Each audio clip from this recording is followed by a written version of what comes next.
갑자기 어떤 젊은 집사님이 세상을 떠났습니다. 심장마비였습니다. 덩치가 상당히 좋은 분이었는데요. 서울에 갔다 오다가 운전을 하는 가운데 신호대기를 하면서 의식을 잃었습니다. 그리고 깨어나지를 못했습니다. 그래서 장례를 치르는데 집에서 염을 했습니다. 그래서 저도 알코올 솜을 이렇게 시신을 이렇게 닦아주는 그 일을 보조하면서 그 숙달된 장로님들이 염하는 것을 처음부터 끝까지 옆에서 같이 이렇게 보조하면서 다 지켜봤습니다. 아마 그것이 집에서 치르는 장례의 마지막이 아니었나 그런 생각이 듭니다. 지금 이제 장례 문화가 다 바뀌어서 모든 염이나 이런 입관하는 것을 장례식장에서 다 맡아서 전문가들이 합니다. 이런 장례 문화 또 여러 가지 문화가 시대가 지나면서 조금씩 자꾸만 바뀌어집니다. 지난 수요일 날 밤에 우리 최솔 전도사님이 시골에서 집을 짓고 집들이를 하는데 첫날은 동네 분들 모셔서 잔치를 하고 두 번째 날은 또 친척들이 와서 잔치를 하고 세 번째 날은 교회 성도들을 초대해서 잔치를 하고 이렇게 여러 번 집에서 직접 음식을 만들어서 집들이를 했다 그런 얘기를 했습니다. 불과 그렇게 오래된 일이 아닙니다만은 지금은 이런 집들이 문화가 거의 없어졌죠. 이런 것뿐만이 아니라 여러 가지 명절 문화도 많이 바뀌었습니다. 명절이 되면 이제 장남 집으로 다 흩어졌던 형제들이 모입니다. 저희 집도 명절이 되면 예전에는 이제 깊이 넣어두었던 이불을 다 꺼내서 이불을 펴서 거실까지 다 잠자리로 만들고 또 창고에 넣어놨던 큰 상을 다 꺼내서 온 친척들이 같이 모여서 음식을 해서 거기서 함께 나눴습니다. 근데 이런 것들이 이제 지금은 점점 자꾸만 바뀌어지고 있습니다. 오늘 본문에 보면 혼인잔치집이 나옵니다. 이 혼인잔치집 이야기가 나오는데 당시에 이스라엘에 보통 혼인을 하면은 잔치를 배설을 하면 그 잔치가 일주일씩 갔습니다. 여러분 한번 생각해 보세요. 일주일간 잔치를 한다고 하면 잔치를 벌리는 그 사람들은 얼마나 피곤하겠습니까? 얼마나 많은 음식을 해야 되고 또 매일 오는 손님들을 다 맞이해서 그들을 접대해야 됩니다. 이 가나 혼인집 역시도 잔치를 준비하느라고 많은 신경을 썼을 것입니다. 그런데 잔치를 벌인 지 사흘째가 되는 날 문제가 생겨났습니다. 그날은 예수님과 그의 제자들을 초청한 날입니다. 하필이면 그날 문제가 생긴 겁니다. 2절과 3절에 보면 예수님과 그의 제자들도 혼례의 청함을 받았더니 포도주가 떨어진지라. 예수의 어머니가 예수에게 이르되 저들에게 포도주가 없다 하니 예수님을 초청해서 제자들과 함께 왔는데 포도주가 없습니다. 그래서 예수님 어머니가 포도주가 없다고 말합니다. 잔치집에 포도주가 떨어졌다, 포도주가 없다라고 하는 것은 이것은 아주 심각한 문제입니다. 당시에는 이 잔치집을 연상한다면 포도주가 연상될 만큼 그렇게 잔치집에서 없어서는 안 될 음료가 포도주였습니다. 그런데 지금 포도주가 떨어졌다는 것입니다. 그럼 이렇게 포도주가 떨어진 잔치집 이야기가 왜 성경에 기록이 되었을까? 이 문제가 생긴 이 혼인잔치집에 일어난 이 일을 통해서 하나님께서 우리에게 주시려는 메시지가 있기 때문입니다. 그것이 무엇인지 우리 함께 말씀을 쭉 풀어나가 보도록 하겠습니다. 첫 번째는 주님이 함께 하시면 어떤 문제도 문제가 되지 않는다는 것입니다. 주님은 모든 문제의 해결자이십니다. 사람이 풀 수 없는 어떤 불가능한 것처럼 보이는 것도 주님의 손길이 닿고 주님의 능력과 권능이 임하면 주님이 해결하지 못할 일은 하나도 없습니다.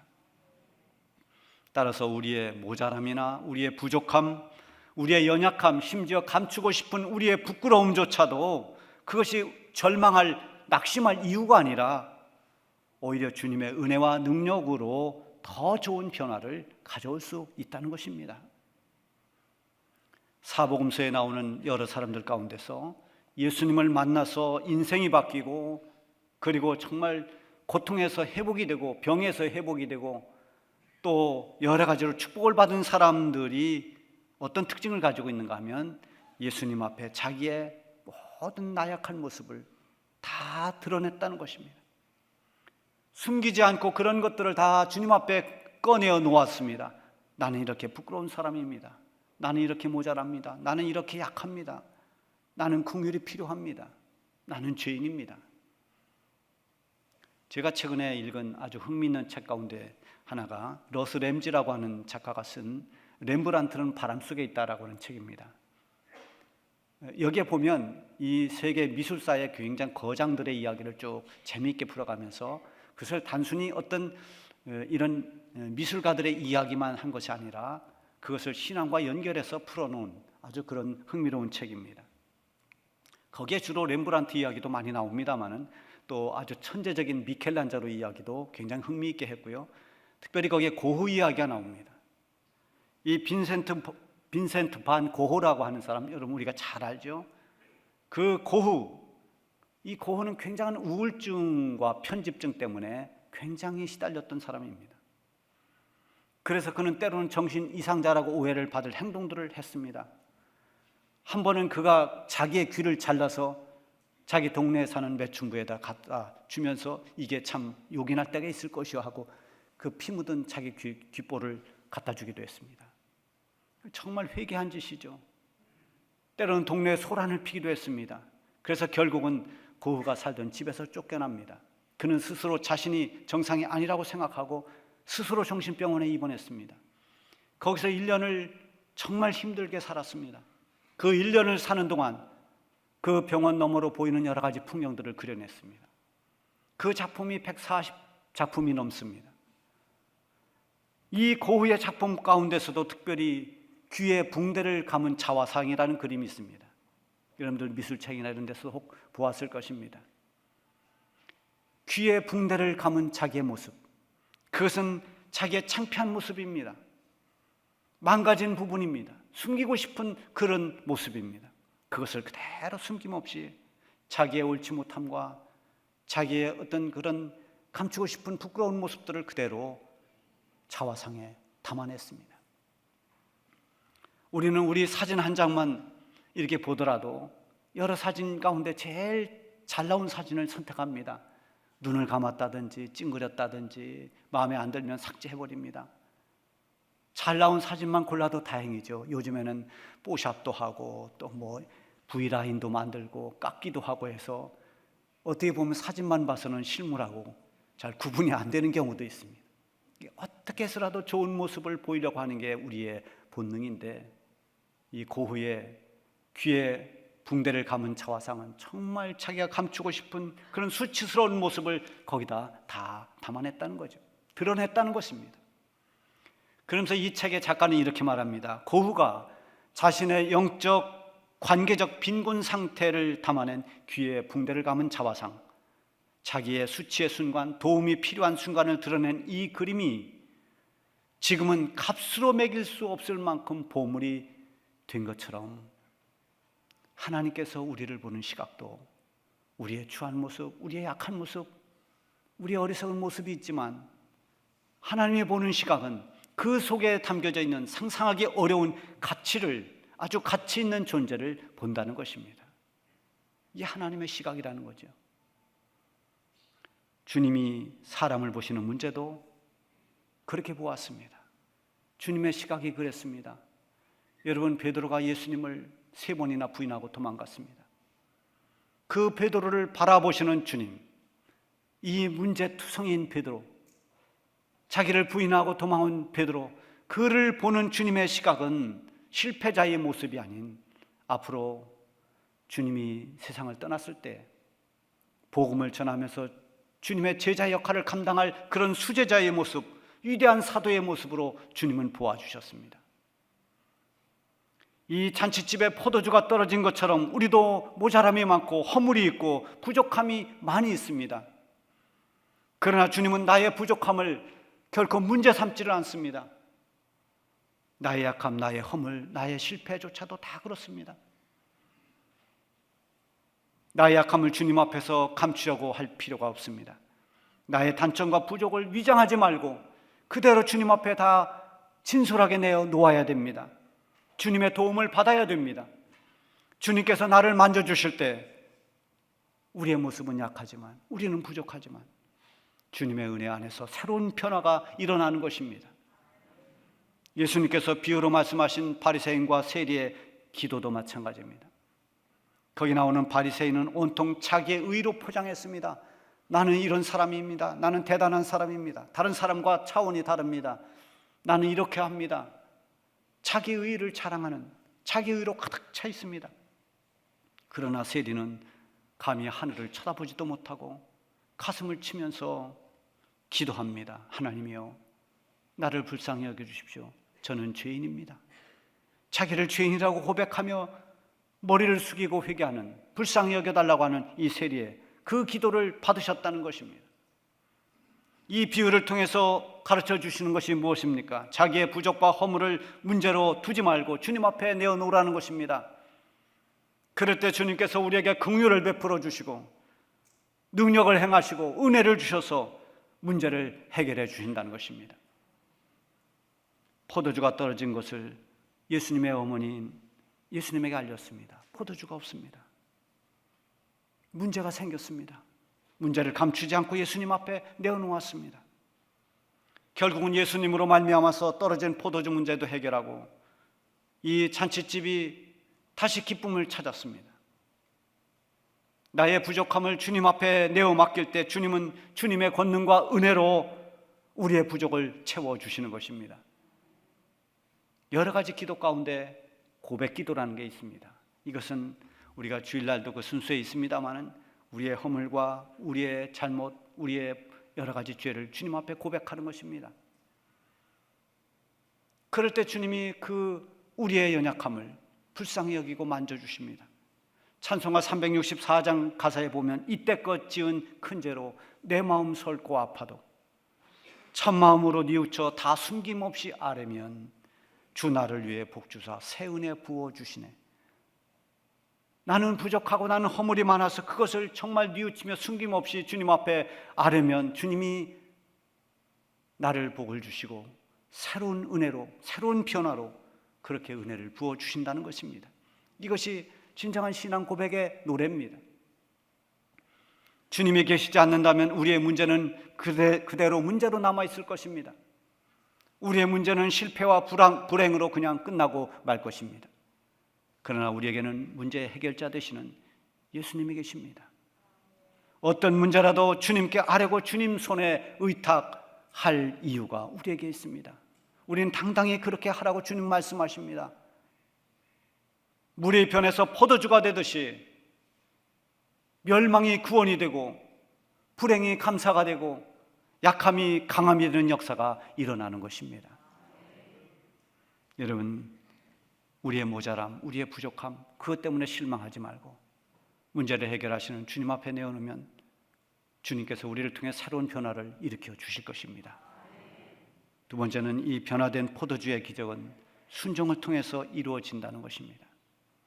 예수님의 어머니 마리아가 포도주가 떨어진 것을 예수님께 말씀드릴 때 예수님은 별 반응이 없었습니다. 시큰둥했습니다. 나하고 무슨 상관이 있습니까? 그러나 그것이 거절의 의미가 아니라는 것을 알았습니다. 예수님은 예수님만이 이 문제의 해결자라는 것을 의심하지 않았습니다. 마리아가 잔치집 하인들에게 하는 말을 보면 그 사실을 알 수 있습니다. 5절에 보면 그의 어머니가 하인들에게 이르되 너희에게 무슨 말씀을 하시든지 그대로 하라. 예수님이 어떤 말씀을 하든 그대로 하라. 여기 핵심이 무엇입니까? 무슨 말씀을 하시든지 그 말씀이 너희들의 마음에 들든 들지 않든 너희들 생각에 옳든 그르든 가감없이 순종하라는 것입니다. 주님 말씀에 너의 생각과 네 기준과 네 잣대를 들이대지 말라는 것입니다. 주님 말씀하시면 오직 믿고 순종하라는 거죠. 드디어 예수님께서 하인들에게 말씀하셨습니다. 항아리에 물을 채워라. 6절에 보면 이 항아리 용도가 나옵니다. 거기에 정결 예식에 따라 두세 통 드는 돌 항아리 6이 놓였는지라. 정결 예식에 따라. 이건 정결 예식용 돌 항아리입니다. 거기에 쓰는 물입니다. 그러니까 사람들이 손님이 올 때 이 6개의 놓인 돌 항아리에 채워진 물로 손을 씻습니다. 또 흙먼지로 더러워진 발을 씻습니다. 손과 발을 깨끗이 씻는 정결 예식용 물입니다. 예수님께서 물을 채우라는 이 항아리는 포도주 항아리가 아닙니다. 포도주 통이 아닙니다. 손님들이 방문할 때 그저 정결하게 손발을 씻는 그 예식용 물 항아리입니다. 거기다 물을 채우라는 겁니다. 그럼 포도주가 떨어졌는데 지금 돌 항아리에 물을 붓는다는 것은 문제 해결과 아무 상관이 없습니다. 일반적인 상식이나 합리성 여기에 대치되는 것입니다. 납득되는 일이 아닙니다. 주님 말씀에 순종한다고 하는 것은 내 생각에 납득이 되고 내가 옳다고 판단되고 내 생각에 맞다고 생각하는 것만을 순종하는 게 아닙니다. 무슨 말씀을 하시든지 주님께서 하시는 말씀이기 때문에 순종하는 것입니다. 그것이 옳다라고 내가 판단했기 때문이 아니라 주님이 말씀하셨기 때문에 순종하는 겁니다. 여러분, 사복음서에 보면 베드로가 밤새도록 고기를 잡다가 빈 그물만 건져 올렸습니다. 그날 밤은 고기가 잡히지 않았습니다. 그래서 고기 잡는 것을 포기하고 그물을 수선하는데 예수님이 오셔서 말씀하십니다. 저 깊은 데로 가서 그물을 내려 고기를 잡으라. 여러분, 이거 생각해 보세요. 지금까지 고기 잡았습니다. 안 잡힙니다. 지금은 때가 아닙니다. 인간적으로 볼 때 이것은 도무지 이해할 수 없는 말씀입니다. 자기가 금방 직접 경험했던 그 경험에 비추어 볼 때 전혀 맞지 않는 말입니다. 그러나 베드로가 이 말씀을 예수님이 하셨다는 것에 초점을 맞췄습니다. 그리고 그렇게 말합니다. 우리가 밤이 새도록 수고하였으나 얻은 것이 없지만은 말씀에 의지하여 그물을 내리리이다. 그리고 가서 그물을 내렸습니다. 그 순종의 결과는 놀라웠습니다. 그물이 찢어질 만큼 고기가 잡혔습니다. 그것보다 더 귀한 것은 그것을 계기로 예수님의 부름을 받고 제자의 길을 가게 됐습니다. 여러분, 이 가나 혼인집 하인들의 순종의 결과도 참 놀라웠습니다. 항아리 아귀까지 가득가득 채운 물이 질 좋은 포도주로 변화됐습니다. 그 맛을 본 연회장은 이것이 어떻게 해서 이런 좋은 포도주가 났는지 알지 못했다고 했습니다. 보통 잔치를 벌이면 처음에는 질 안 좋은 포도주를, 질 좋은 포도주를 냈다가 사람들이 취해서 이제 어느 정도 지나면 그 다음에 질 나쁜 것을 내놓는데 이 집은 갈수록 이렇게 맛있는, 이렇게 좋은 포도주를 남겼냐? 모르는 거죠. 그런데 그 물을 순종해서 떠다 부은 하인들은 그 비밀을 알았다고 했습니다. 이 순종한 하인들은 받은 증거가 있습니다. 순종한 결과가 어떻다는 그 하늘의 비밀을 알았습니다.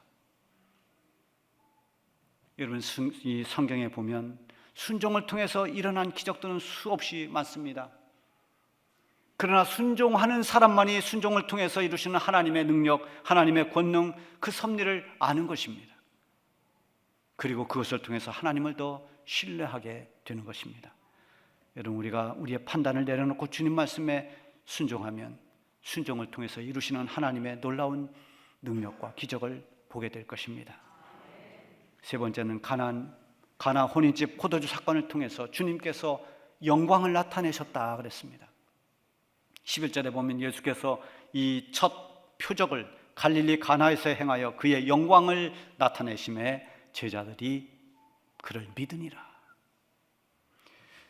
물이 변해서 포도주가 되는 이 기적 사건을 기적이다 이렇게 표현 안 하고 표적이다 라고 했습니다. 갈릴리 가나 혼인집에서 첫 번째 표적이다 그랬어요.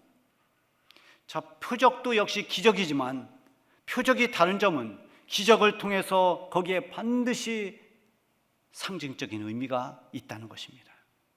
기적은 기적 자체로서 놀라운 일이지만 이 표적은 그것을 통해 말씀하시려고 하는 그 무엇이 있다는 것입니다. 그래서 표적은 미러클이라고 하지 않습니다. 기적이라 하지 않고 사인이라고 표현합니다. 하나님의 사인, 하나님의 징조, 하나님 뭔가 이걸 통해서 말씀하시려고 하는 그 무엇. 가나 혼인집에서 보여주신 물이 변해서 포도주가 되는 그 표적은 무엇을 의미하는 사인일까요? 겉으로 보면 포도주가 떨어져서 잔칫집에 포도주를 해결하고 문제를 해결한 것입니다. 포도주가 모자라서 걱정을 하고 있는 이 잔칫집의 걱정을 떠나가게 하고 다시 기쁨을 회복시킨 것입니다. 이게 우리가 겉으로 드러난 이 혼인 잔칫집의 사건의 모습들입니다. 그런데 표적으로서 예수님이 말씀하는 것이 있습니다. 예수님은 손발을 씻는 그 물 항아리에 물을 채우라고 하십니다. 그 물을 포도주로 바꾸어 주셨습니다. 여기에 비밀이 있습니다. 여기에 아주 중요한 사인이 있습니다. 정결 예식용으로 사용하는 이 물 항아리의 물은 사람의 손과 발을 겉을 깨끗하게 씻어 정결하게 할 수 있습니다. 그러나 그 물로는 우리 속에 있는 더러운 여러 가지 죄를 씻을 수가 없습니다. 그래서 예수님은 항아리의 물을 포도주로 바꿔주셨습니다. 물과 포도주는 완전히 다른 것입니다. 그렇다면 이 기적의 포도주가 보여주는 사인은 무엇일까요? 그것은 바로 훗날 예수님이 흘리실 피인 것입니다. 그때그때 손발을 씻듯 일시적으로 죄를 씻는 율법의 돌 항아리의 물이라면 예수님의 대속의 죽음으로 흘리신 그 보혈은 물이 변해서 문제를 해결한 포도주가 되는 것입니다. 예수님의 피만이 우리의 모든 죄를 사해 줄 수 있습니다. 우리의 모든 죄를 깨끗이 씻어낼 수가 있는 것입니다. 혼인잔치집의 문제는 돌 항아리에 수백 개의 돌 항아리 물에 물이 있다 하더라도 그 물로는 해결하지 못합니다. 오직 포도주가 있어야 포도주가 떨어진 그 문제가 해결됩니다. 예수님은 물이 변하여 포도주 되게 하심으로 문제를 해결하셨을 뿐만 아니라 후에 이 표적에 의미하는 것처럼 자신의 피로 모든 죄 문제를 해결해 주셨습니다. 우리는 그것을 믿고 구원받은 것입니다. 예수님은 이 표적 사건을 통해서 자기의 영광을 나타냈다고 했습니다. 물이 변해서 포도주 되게 하신 예수님을 보니 형용할 수 없는 하늘의 영광이 가득했습니다. 제자들은 예수님께서 행한 일들을 보면서 또 예수님이 나타내신 그 주의 영광을 보면서 예수님이야말로 하나님의 아들이시오, 우리의 구주임을 그들은 확실히 믿었습니다. 여러분, 가나 혼인 잔치집에서 예수님이 보여주신 것들은 제자들에게 큰 받은 증거가 됐습니다. 예수님이 함께 하시니 어떤 부족함도 문제가 되지 않는다는 걸 보았습니다. 하인들의 순종이 얼마나 놀라운 결과를 가져오는지 똑똑히 보았습니다. 그리고 이 모든 것을 통해서 주의 영광이 나타나는 것을 보았습니다. 여러분, 우리에게도 세상을 살면서 여러 가지 문제가 있을 수 있습니다. 그 문제를 감추지 말고 부끄러워하지 말고 주님을 신뢰하며 주님께 내어놓으십시오. 그리고 주님 말씀에 철저히 순종하며 주님을 따라 보십시오. 그리할 때 새롭게 변화시키는 주님의 능력을 경험하게 될 것입니다. 주님의 놀라운 영광을 우리도 보게 될 것입니다.